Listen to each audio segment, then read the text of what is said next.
Our Queen of Queens is none other than... Candidate number 8! Ilang oras lang matapos siyang makoronahan bilang Queen of Queens, si Francine Garcia, aka Kim Chu. I told you I'm gonna be the queen! Ang bagong Super Sirena Queen ng Itbulaga, inulan ng mga intriga. Kumalat din ang chismis na di umano na-dethrone siya o tinanggalan ng corona. Pero mabilis din itong pinabulaanan ng Itbulaga. Katunayan, noong Lunes matapos siyang manalo, suot ang kanyang corona. Fierce na rumampa si Francine sa Itbulaga. Bagamat may isang taong labis na nasasaktan kapag siya'y nasasangkot sa intriga, ang kanyang kapatid na si Louie. I wish them well. I hope that, someday or sometime soon, they find the acceptance in their hearts. Kasi nga, tapos na yung contest, tapos na yung competition. And hindi naman ito isang bagay na ipinagmamalaki namin. Hindi ito isang bagay na ikilalaki ng ulo ng kapatid ko. Sa mga haters, thank you lang kasi dahil sa inyo, my sibling is, slowly becoming a better person. At nito lang Biyernes, kinamusta ko siya. Francine, una sa lahat, congratulations. Thank you po. Ikaw ang Super Sirena. Queen of Ano yon, nasa alapaap ka pa ba o nakatungtong pa rin yung paa sa lupa? Of course, at first, na-feel mo yung Cloud9, pero syempre, you should always keep grounded. Hindi ka na, natinag? Kasi kakapanalo mo pa lang, ganda-ganda, para kang, wow, di ba, toast of the town, kasi ganda-ganda mo naman talaga. Tapos biglang, heto na, somebody rained on your parade. Di ba, binira ka. Pero, tatanungin kita, diretsahan, Yes. Ikaw ba yung mga nasa litratong yon? I'm not denying nor confirming. Uy, bakit? Syempre, dead ba ako sa kanila? Pero ibig sabihin, pwedeng ikaw yun. Pwede din namang edit. Hello, it's 2013. 3 taon pa lang daw si Francine o Amos John sa totoong buhay. Ramdam na raw niyang meron siyang pusong babae. Pag tinutukso kayo nun, kasi di ba meron talagang manunukso. Ang sinabi ko lang naman sa kanila, nagsa-start ako na magpa-girl is, sabihin nyo sa akin yan, after ko magpa-girl, pagka-girl na ako. Kasi syempre, Becky ka, naka-shock-shock kang ganyan, tapos naka-gupit yung buhok mo ng ganon, saka shock-shock ka lang na ganon. Syempre, lalaruin ka talaga ng mga tao, hindi maiiwasan. Parang ganito. Oh my gosh. Ito ba Ay, hindi. Ang cute ko naman siya. Ito yung naka-shock-shock. Ay, hindi. Ikaw to, oh. Yes. Gender. Nung age na yan, alam mo na. Yes. Katulad ng ibang mga bading, naranasan din daw niya noon ang makutya. Pero dahil likas siyang palaban, hindi niya ito gaanong ininda. Kasi nirereklamo siya na itong batang to. Inano mo ba? Sabi, kasi tukso siya ng tukso ng bakla. Anong ginawa mo sa kanya? Sinabunutan tsaka sinampal. Pero noon pa man, meron na talaga siyang problema sa puso. Hindi dahil sa kanyang love life, kundi dahil ipinanganak siyang may VSD o ventricular septal defect, kondisyon kung saan may butas ang kanyang puso. Pila kami sa heart center, pero narealize namin, baka nga naman magsarado pa by 7 years old. Hindi namin pinursu yung operation. Hanggang ngayon, pagka pinakinggan mo yung puso niya, ganon ang sound. Kaya iniisip ko, talagang pagbigyan na lang natin kasi kung hindi ko naman iniisip na maigsi ang buhay, pero hindi ko alam kung gaano kahaba pa. Lumaking independent si Francine. Katunayan, nakabukod na siya ngayon sa kanyang mga magulang at kapatid. Ito ba yung nagbibigay sa inyo ng sense of happiness, dito nyo na-express yung sarili nyo? Ano bang nakukuha nyo from mga ganitong beauty contest? Siyempre at first, gusto mo lang yung makilala ka, sumikat ka sa mga bading. Pero eventually, nung sikat ka na, nakilala ka na, na-establish mo na yung pangalan mo sa mga bading, pera-pera na lang din. Siyempre financially, nakakatulong siya, malaki yung tulong niya. Direk, pwede mo ba ako mag-artista? Sige. Sa isang kondisyon, marunong ka bang sumayaw? Yun lang pala eh. Sige, music maestro. Para daw makatulong sa pamilya, imbes na magkolehiyo, kinarir na lang ni Francine ang pagsali sa gay beauty contests sa edad na 17 anyos.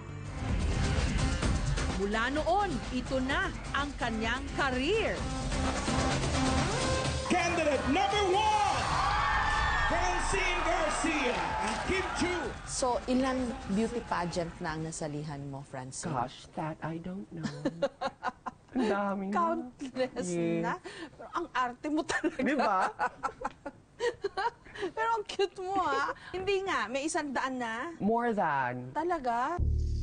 Taong 2011 sa Thailand, sumailalim si Francine sa sex reassignment o sex change operation. Gusto raw kasi niyang maging ganap ang kanyang pagkababae. Before kasi, tinatanong nila kung may balak daw magpa-sex change. Sabi ko, wala. Tapos, nung dumating na yung point na enough na yung ipon ko, ano ka na sa point na ano nang gagawin mo sa pera ko? So, I went to Thailand. Ayun, nagpa-sex change na ako. Nagpaalam ako kay mama. Sabi niya, hindi ka ba natatakot? Sabi ko, mother, relax. Walang mateten. Kumusta? What was it like? Fulfilling. Talaga?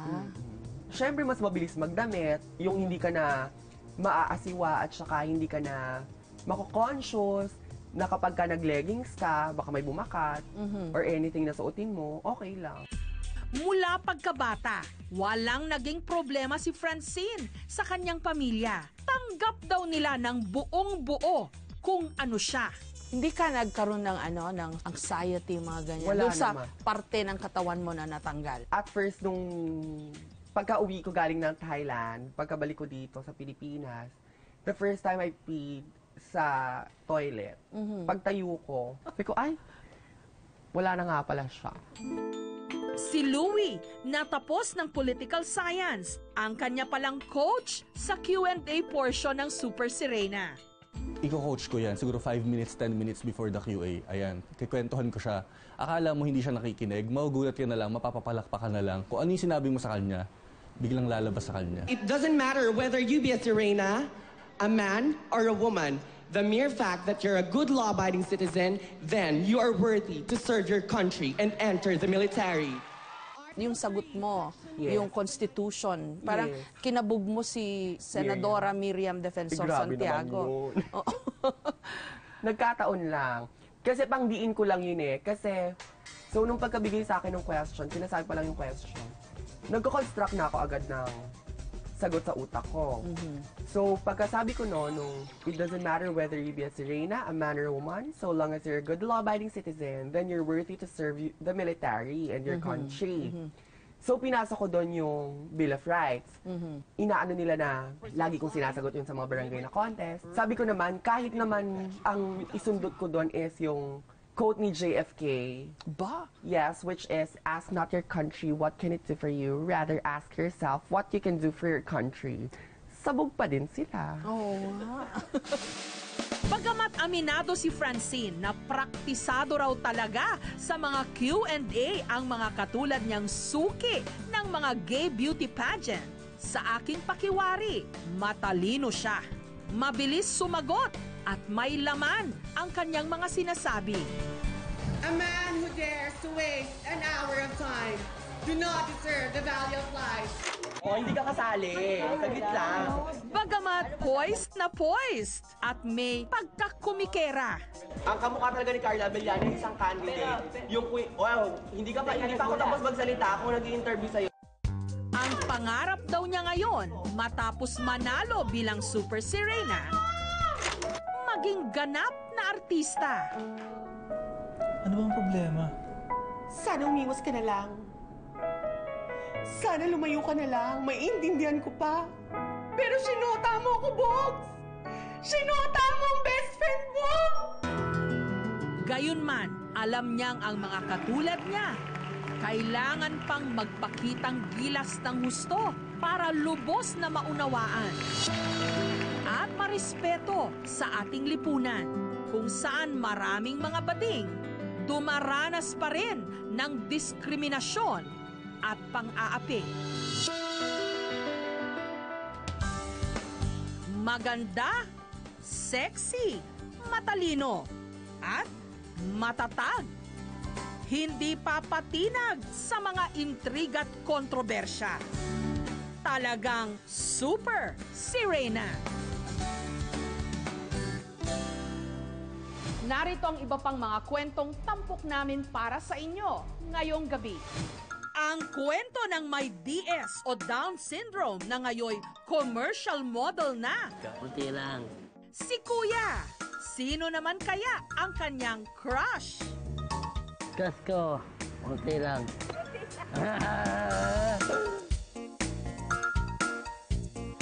Bakit niya ako niloko? Ang ganda naman ng pinakita ko sa kanya. I don't know what to do.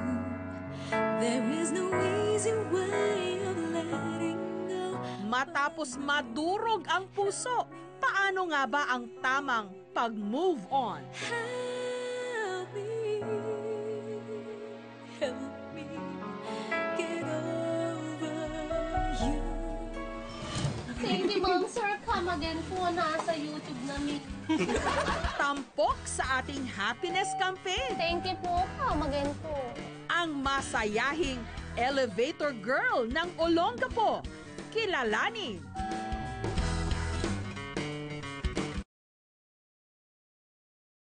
Isa sa bawat 1,000 ipinapanganak sa buong mundo ang meron nito. Isa naman sa bawat 800 dito sa Pilipinas. Kaya nga ba ang turing sa kanila, special ang mga taong may Down syndrome at ang isa sa kanila, commercial model na. Very good, very good. Sinong mag-aakala na sa simpleng pagsayaw at pagkanta sa audition video na ito? Okay. Smile! Magmumula ang pinakabagong commercial model ngayon.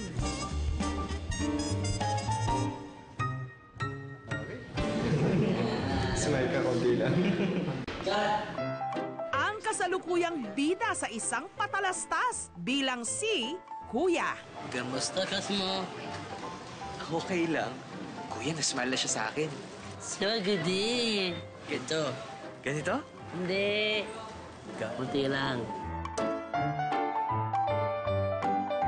Siya si Paulo, 21 anyos at may Down syndrome o DS.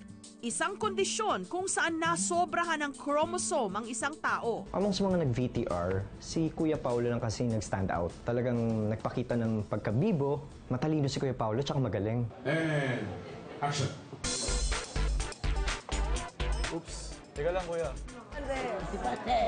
Dahil natural na bibo si Kuya Paulo, hindi raw naging mahirap ang shoot. Standby. Standby. Mababa mo na yan, ha? Hindi, okay yan. Galing ni Kuya Paolo. I was prepared to be maging extra patient, no, for the shoot. But it turned out nga, hindi ko kailangan because number one, we made sure that he is enjoying the shoot. And I think he did. Ganito? Hindi. Kaunti lang. Gusto nating makita na yung mga people with Down syndrome are treated normally. Hindi dapat kinukulong or nahihiya or itatago. Mas maganda yung you treat them like everybody else. Nito lang Martes sa kanilang bahay sa Pasig, nakilala namin si Kuya Paulo. Ako si Paolo. Paolo Pingon. Asik. Ate Polo. Ay. At kuya rin pala talaga siya sa totoong buhay sa nakababata niyang kapatid na si Miguel, 15 anyos. Tunan mo. Basta kas mo. Okay lang, hiningitian lang ako. So din? Ganito? Hindi, okay lang.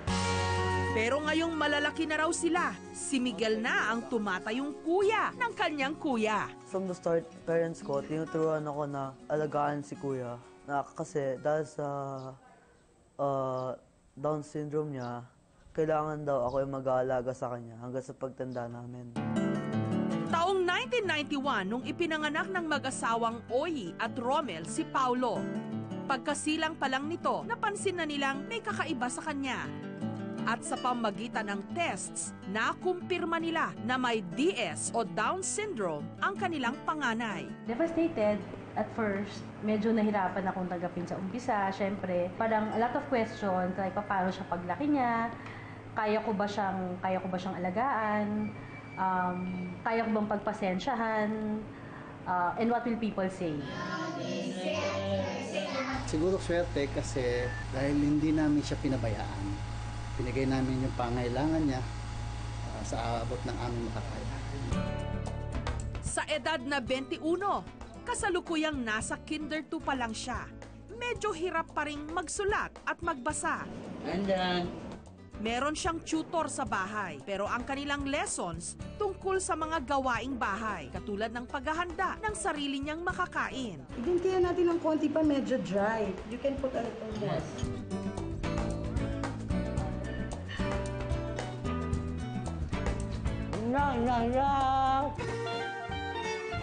Pagliligpit at paghuhugas ng pinggan. At pagpapalit ng punda. Shake, shake, shake, shake, shake, shake. Yes! High five! Si Paolo ngayon is 21, di ba? Sinisimulan na dapat na tinuturuan sila ng mga functional skills ngayon. Para even if mawala yung teacher or mawala yung ibang support, kakayanin niya na siya. Bukod sa pag-arte. Bakit? Bakit gano'n ha? Putuakin ka ha? Banding? Pasyan? Cut. Direktos na po. Hilig din daw ni Paolo ang pagsayaw. Bibong-bibo ito. Habang ini-interview nga siya, bigla na lang itong tumayo. Saya yan, Chacha. At tinuruan ng aming staff kung paano mag-cha-cha a la Riza. Cha-cha, cha-cha, cha-cha mo lang ha. Let's make Ang pagkabibong ito raw ni Paolo ang dahilan kung bakit siya ang nakuha sa commercial. Kamusta kas mo? I can't believe na nakikita ko si Paolo doon. And siguro kaya ako tuwan-tuwa dahil sabi ko, that's his moment.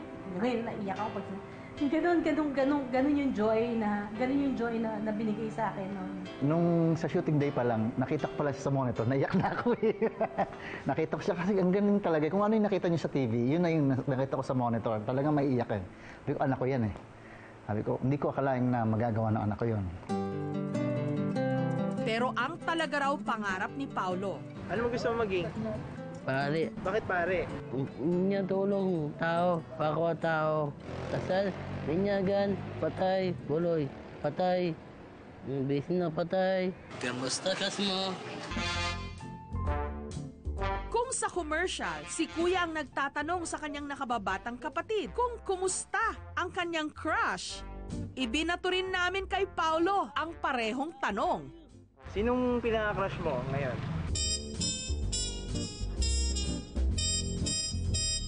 Ano mo siya? Kas ko. Okay lang.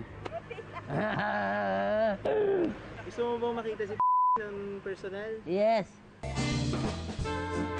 Sino nga kaya itong sinasabing crush ni Kuya?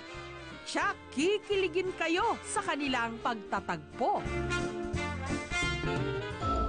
Itinuturing na genetic accident ang Down syndrome o DS.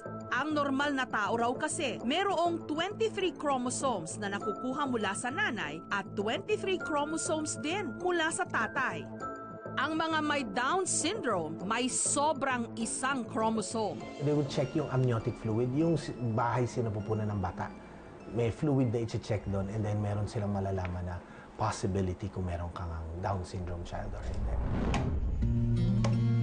Sa pagko-construction, umaasa ang mag-anak ni Ramon. Araw-araw, pinagkakasya nila ang 350 pesos niyang kita.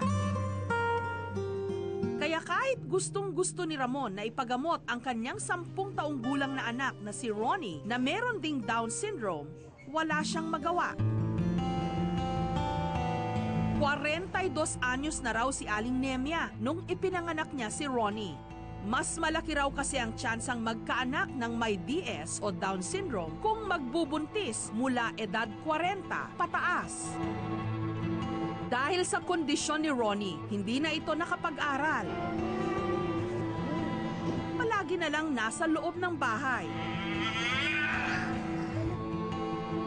Minsan nga raw nawala na siya nung 1 taon nung lumabas ng bahay na mag-isa. Mabuti na lang daw at may nakakilala sa kanya habang naglalakad sa kalsada, kaya't agad na ibalik sa kanilang bahay.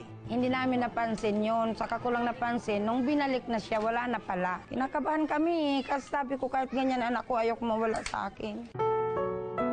Sa kabila ng lahat ng ito, ni Katiting, hindi raw nila tinanong ang Diyos kung bakit nagkaroon sila ng anak na may DS. Sa halip, tinanggap nila ito at lalo pang minahal.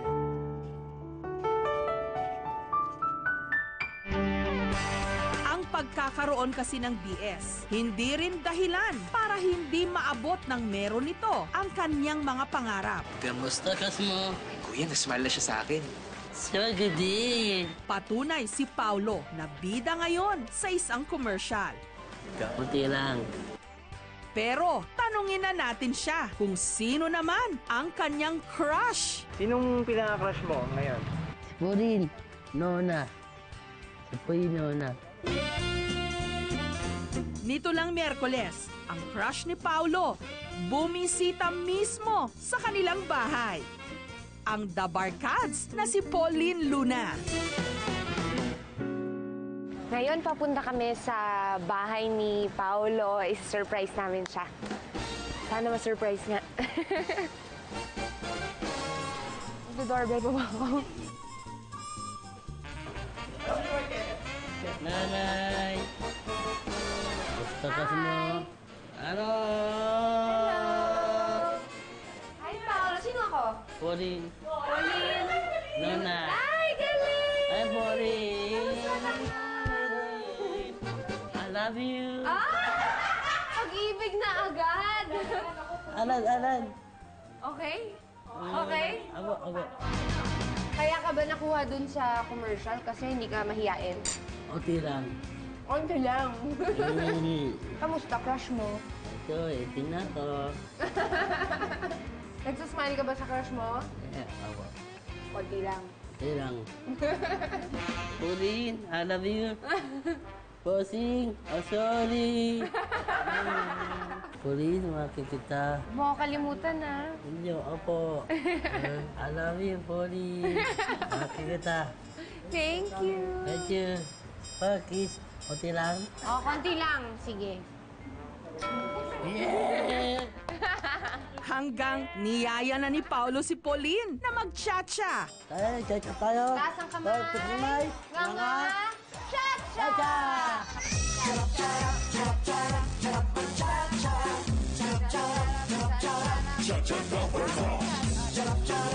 Maya-maya pa, pasintabi lang po kay Bossing. Pero si Paulo umi-style sa kanyang crush.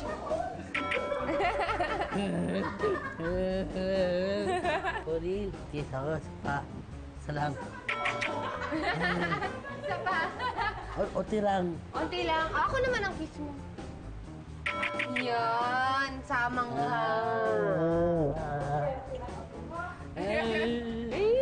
kinikilig.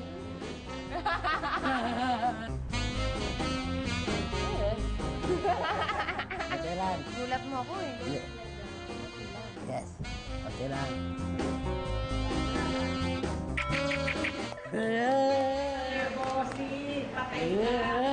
Lola. Sine ba tayo? Ha? Nagta tayong sine? Di pa kita sinasagot, ha? Sine na tayo, ha?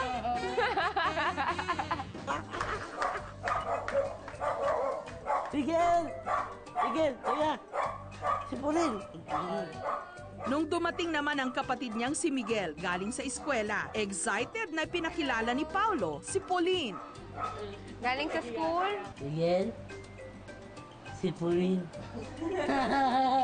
Well, the fact na nasa commercial siya, naisip ko na medyo bibo. Kasi, syempre, I'm sure meron yung workshop, di ba? Tinuturuan sila kung anong gagawin. So medyo nakinita ko na bibo nga si Paulo. Kasi ako, si Pauline, dyan na. Yes!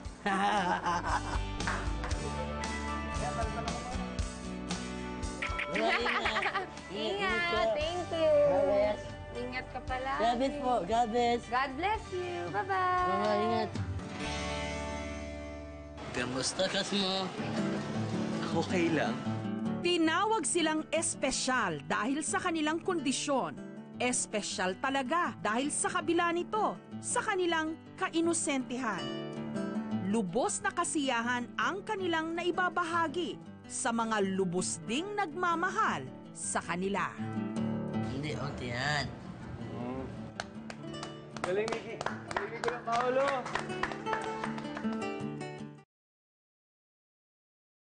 Move on, bumangon, huwag maging martir. Yan ang madalas nating ipinapayo sa mga durog ang puso. Madaling sabihin pero mahirap gawin. Andiyan na ako. Andiyan na ako. Asi.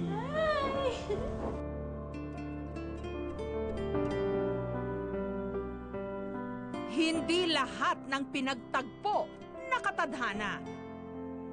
Hindi lahat ng gusto mo makukuha mo.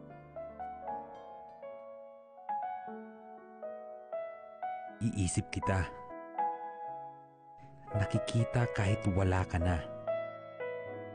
Sana lang paggising ko ulit, nakalimutan na kita.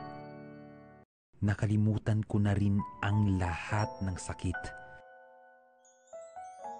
Mga linyang lubos na naiintindihan lang ng mga pusong nagmahal pero nasaktan.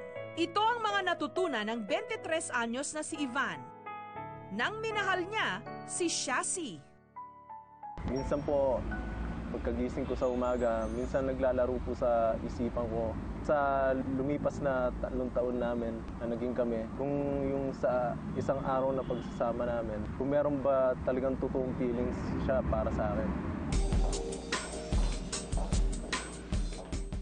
Sa isang modeling workshop noon sa Angeles City sa Pampanga, unang nag-cruise ang landas ni na Ivan at Shashi.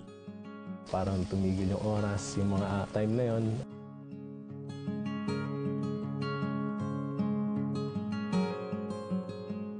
Yung parang natula, parang na-starstruck yung dating yung mga ganun. Nagkapalitan ng numero. Nag-text. Nag-date.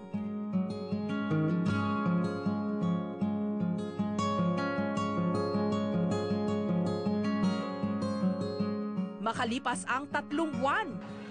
Hoy! Sinagot na rin ni Shashi si Ivan. Yung mga paniwala na kami na pakiramdam parang lumulutang ka sa parang nasa cloud na yung gaganon. 3 hanggang 4 na beses lang daw kada buwan kung sila'y magkita. Kaya sinusulit nila ang bawat sandali. Hanggang ang kanilang pagmamahalan, umabot na ng 2 taon. Kasi nagpaplano po para sa amin na after 5 years or 10 years, sana makabuo tayo ng masayang pamilya, magkaroon tayo ng sariling bahay. Pero ang inasahan ni Ivan na happily ever after, nauwi sa isang malaking ilusyon.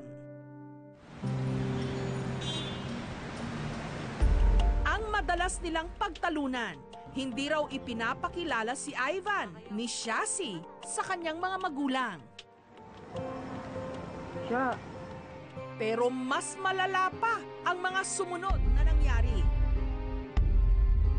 Kabarkada ko minsan, sinasabi, parang yan, bisyota na yan. Niloloko ka lang yan, wag kang may pag-break ka na lang. Habang maaga pa, sabi niya, hindi, masasaktan ka lang, sabi niya. Para maisalba ang kanilang relasyon, may inihandang sorpresa si Ivan para sa kanyang nobya. Ngunit siya pala ang masosorpresa. I don't know what to do. There is no easy way of letting go, but I know there's no sense in holding on too much to something fading. Help me.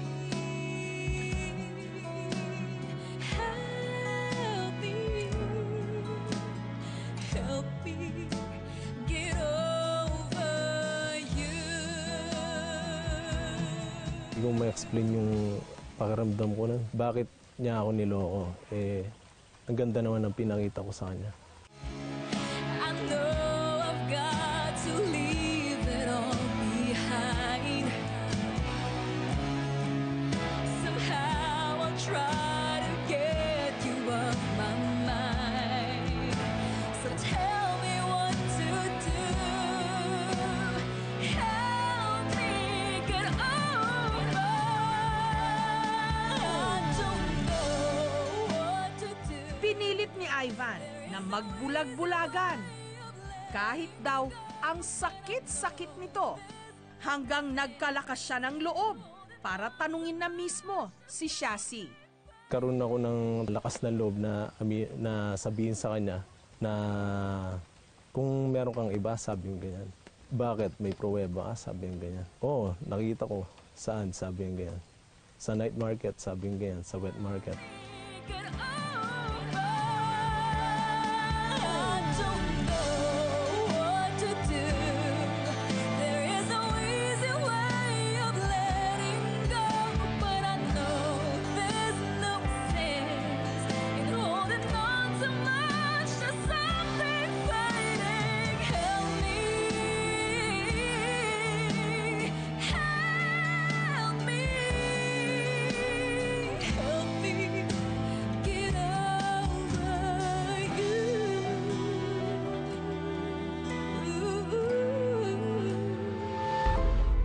Nagwakas na nga ang kanilang relasyon.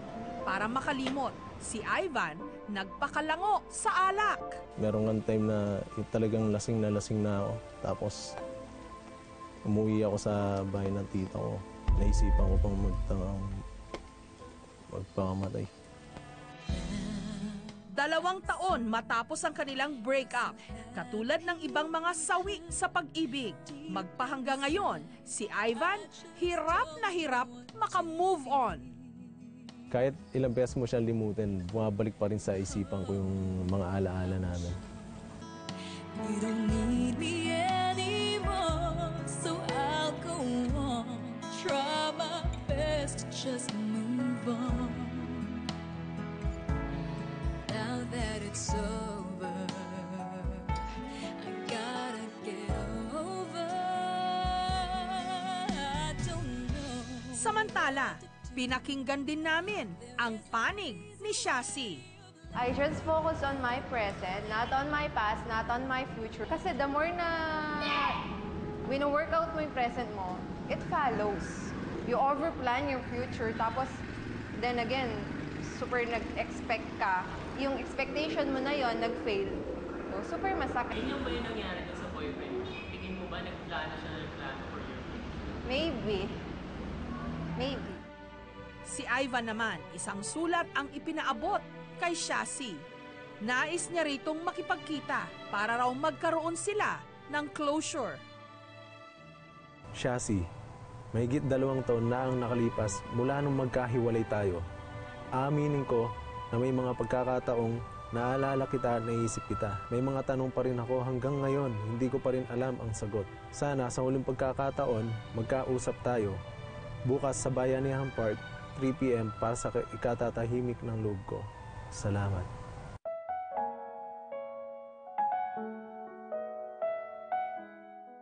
Ang tanong, sisipot kaya si Shashi? I don't know what to do. I don't know what to do. There is no easy way of letting go, but I know there's no sense in holding on too much to something fading. Help me. Help me. National anthem ngayon ng mga pusong hindi maka-move on ang kanta ni Jonalyn Viray na Help Me Get Over. Marami nga raw ang relate sa kantang ito, lalo pat marami rin ang nagmahal, hiniwalayan at nasaktan. Wala raw iisang formula para mabilis ang pag-move on. There's no one recipe to moving on because people are different eh. So ibig sabihin nun, in our differences, we have different personalities, we have different coping styles, our life experiences, even our faith, they all affect how we move on. Pero hanggat wala nga raw closure o maayos na pagtatapos ang isang relasyon, mananatili itong sagabal sa buhay. Tinik sa dibdib. Closure ang hinihingi ni Ivan para sa 3 taon niyang naging kasintahan na si Shashi. Ang tanging hiling niya, makipagkita ito sa kanya sa isang park. Kung saan meron silang mga alaala para muli silang makapag-usap. Ang tanong, sisipot kaya si Shashi? Nito lang Biyernes, ilang minuto matapos ang takdang oras ng pagkikita, kinakabahang naghihintay si Ivan. Makalipas ang 2 oras, I don't know what to do. There is no easy way of letting go, but I know there's no sense in holding on to dumating din ang kanyang pinakahinihintay. Help me.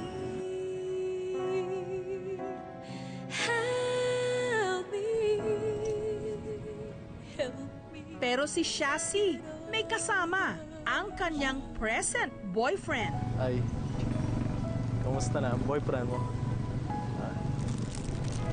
Ito nga pala, okay lang.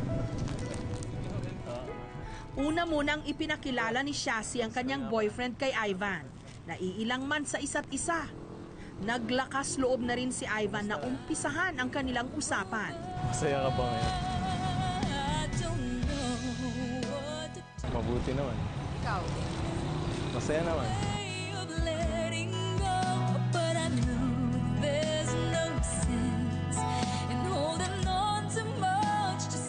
Ang nobyo ni Shashi, tahimik lang na nakikinig.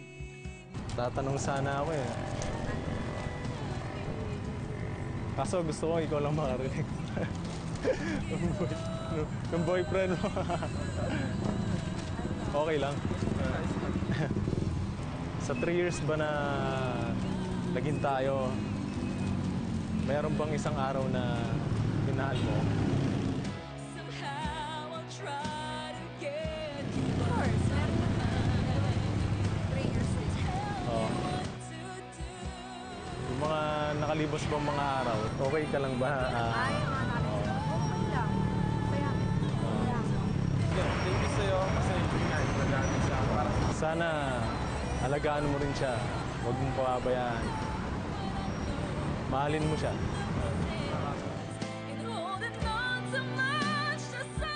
Kasabay ng pagdidilim ng kalangitan, tinapos na rin ni Shashi ang kanilang pag-uusap. Na maluwag namang tinanggap ni Ivan. Masaya ako na nakita kita, masaya ka. Sinabi mo nga, masaya ka. Magiging masaya ka din. Saka, pag nakita mo yun, ay, bongga. Sa pagtatapos ng araw na ito, umaasa siyang magpapaalam na rin siya sa malungkot na kabanatang ito ng kanyang buhay. Nangangarap na bukas makalawa, maghihilom din ang kanyang mga sugat at darating muli ang isang taong mamahalin niya at mamahalin din siya ng tapat at pangmatagalan.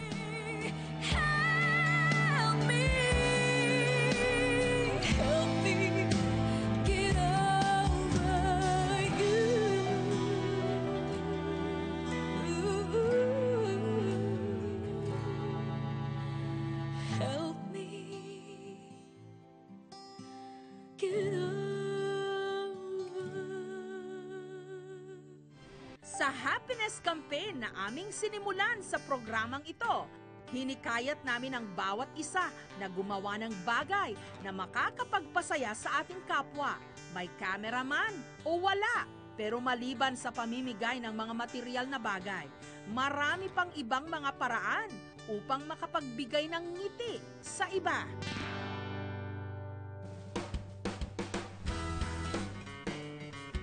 Maaga pa lang, abalang-abala na siya. Hindi raw kasi siya pwedeng malate sa kanyang morning flight. Pagdating sa kanyang terminal, agad na siyang umarangkada. Welcome, ma'am, sir. Anong floor po? Ang inakala nating flight attendant, isa palang elevator operator.